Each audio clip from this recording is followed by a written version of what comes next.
Spanish writer who, like so many others, had to hide her female condition and signed her work with the pseudonym Fernán Caballero.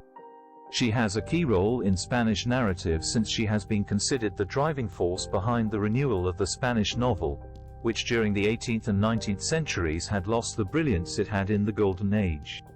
She is a Spanish writer. Although born in Switzerland, she lived and wrote all of her work in the Sevillian town of Dos Hermanas. She was married 3 times and eased the pain of the suicide of her third husband by writing great novels and journalistic collaborations. Of great culture, she wrote in French, German and Spanish. Her great success came in 1849 with the publication of La Gaviota. The most notable virtue of Fernán Caballero's novels is the mobility of her characters, which had never before been recorded in the Spanish novel. She marked the path to follow for many writers who over time have been exponents of Spanish realism, among them, and this is what they recognized, Benito Pérez Galdós and Leopoldo Alas Clarín.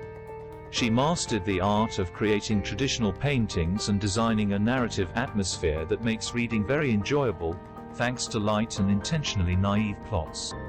Cecilia Boll de Faber is a recognized author in educational manuals, something that is not very common with creative women so often forgotten and silenced in the literary canon.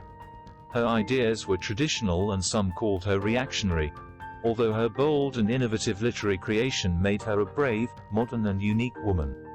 She was a great defender of education and instruction in women to defend themselves against male society.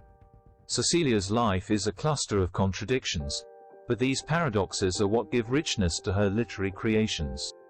Her characters, women who long for a quiet life, obedient to her husband and without ambition, contrast with the female character of the seagull.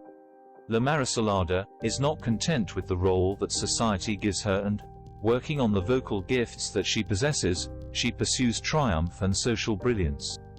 As an anecdote about her, the American writer Washington Irving, passing through Cadiz in 1828 to learn about Spanish customs and folklore, encouraged her in her creative side.